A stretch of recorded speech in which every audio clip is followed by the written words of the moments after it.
Hey plant fam, welcome back to The Sprout. Today we're talking about one of the most popular and easiest houseplants in the world, pothos.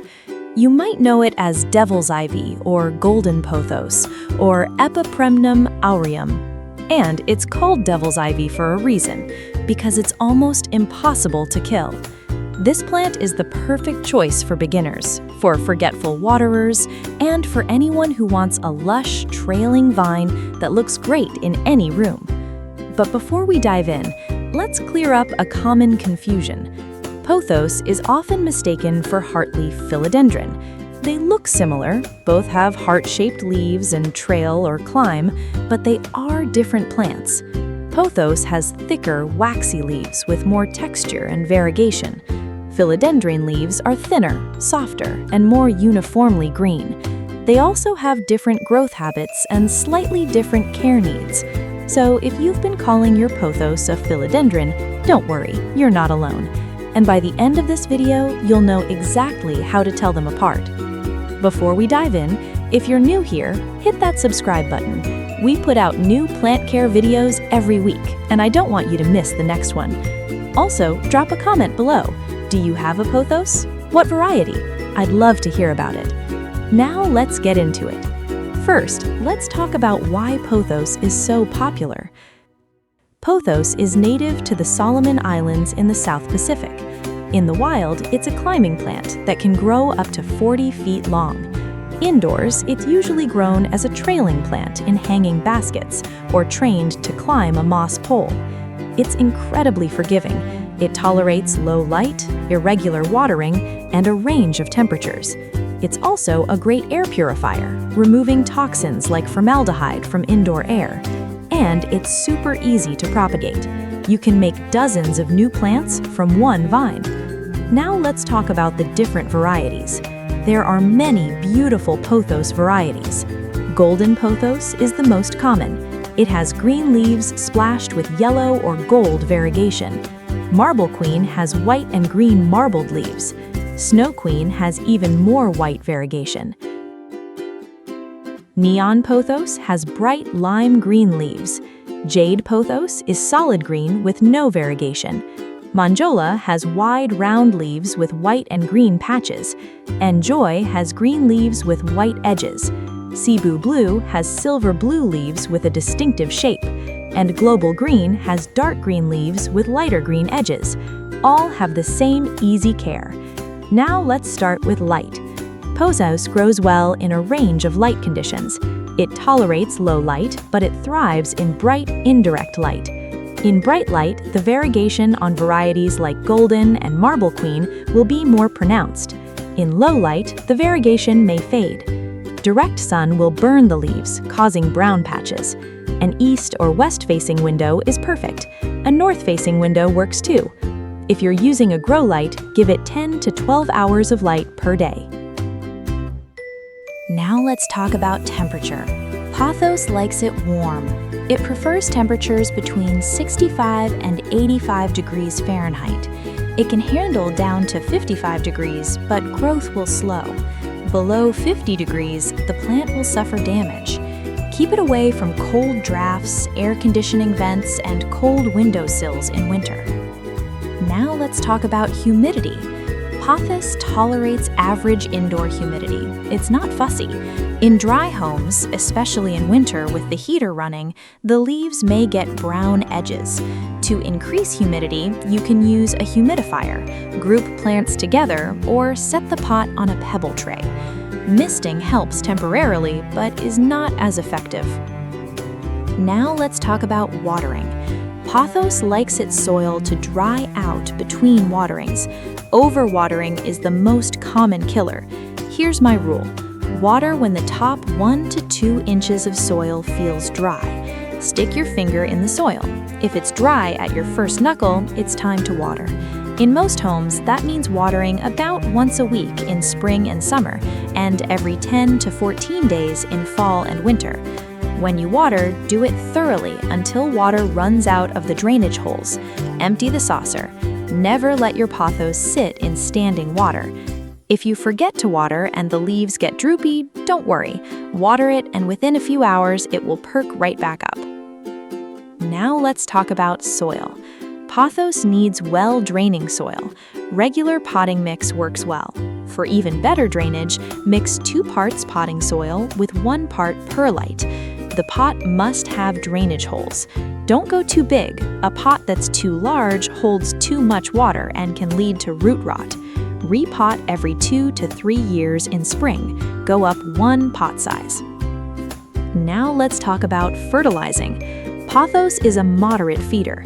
During spring and summer, feed it once a month with a balanced liquid fertilizer like 10-10-10 or 20-20-20, diluted to half strength. Do not fertilize in fall and winter.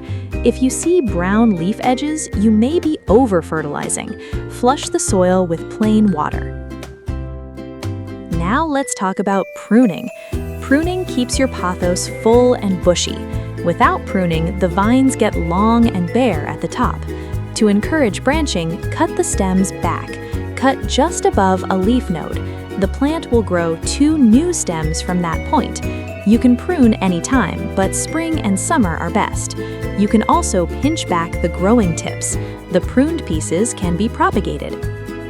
Now let's talk about propagation. This is one of the easiest plants to propagate. Take a cutting with 3 to 5 leaves and at least 1 node. Remove the bottom leaf or 2.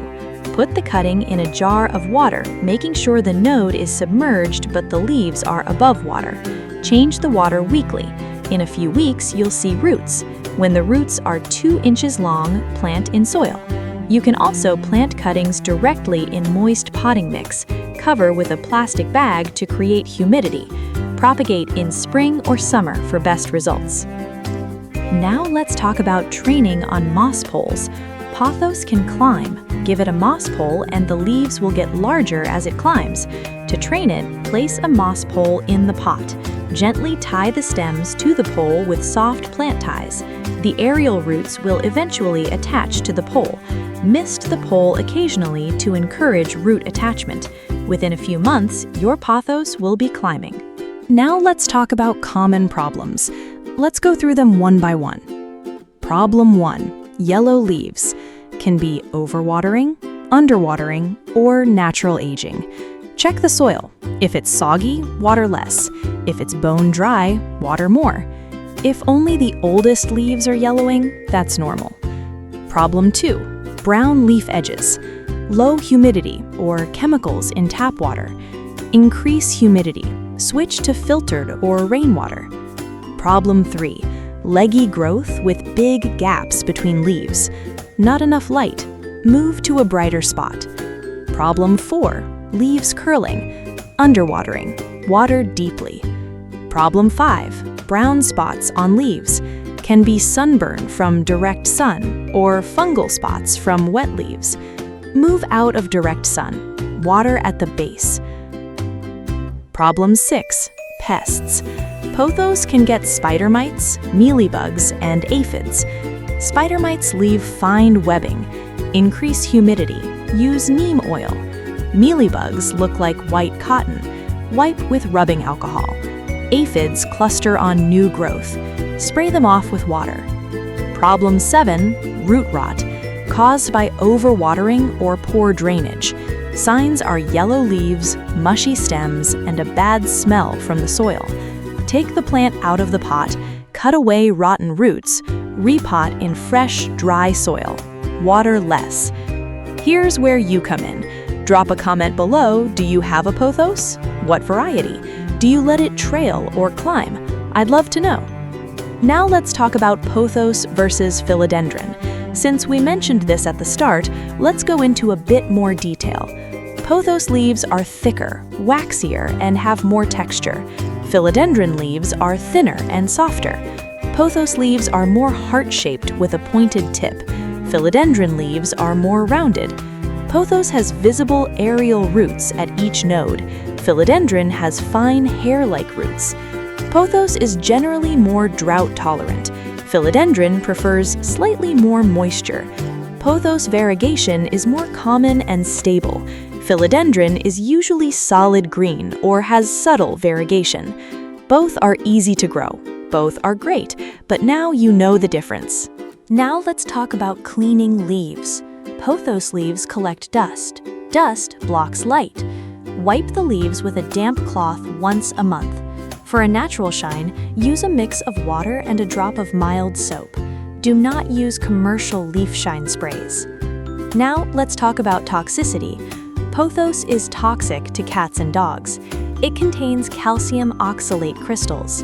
If ingested, it can cause mouth irritation, drooling, vomiting, and difficulty swallowing. Keep it out of reach of curious pets. Let me give you a few quick answers to common questions. How fast does pothos grow? Fast. In good light, it can grow several feet in a year. How big does it get? The vines can reach 10 feet or more indoors. You can prune to keep it smaller. Can I grow pothos in water permanently? Yes, but it won't grow as large. Add a drop of fertilizer occasionally. Why are my new leaves small? Not enough light. Move to a brighter spot. Can I put my pothos outside in summer? Yes, in bright shade. No direct sun. Bring it back inside before temperatures drop below 60 degrees. Let's wrap everything up. Pothos is one of the easiest and most rewarding houseplants. Give it bright, indirect light for the best variegation, but it tolerates low light. Water when the top 1 to 2 inches of soil are dry. Use well-draining soil with perlite. Fertilize monthly in spring and summer. Prune to keep it bushy. Propagate in water. Give it a moss pole to climb or let it trail. Wipe the leaves clean. Here's the most important thing to remember. Pothos is the plant that forgives everything. Forget to water it, it droops, but bounces back. Put it in low light, it survives. Overwater it once, it forgives you. This is the plant for people who think they can't keep plants alive. Give it basic care and it will thrive. And once you have one, you'll want them all. Golden, Marble Queen, Neon, Cebu Blue, they're all beautiful, they're all easy, and they're all pothos. Before you go, hit that subscribe button if you haven't already, and leave me a comment. Do you have a pothos? What variety? Do you trail it or climb it? I'd love to know. Also, what plant should I cover next? Monstera? Snake plant? Spider plant? Let me know. Thanks for watching. Take care of your plants, and they will take care of you. See you in the next video.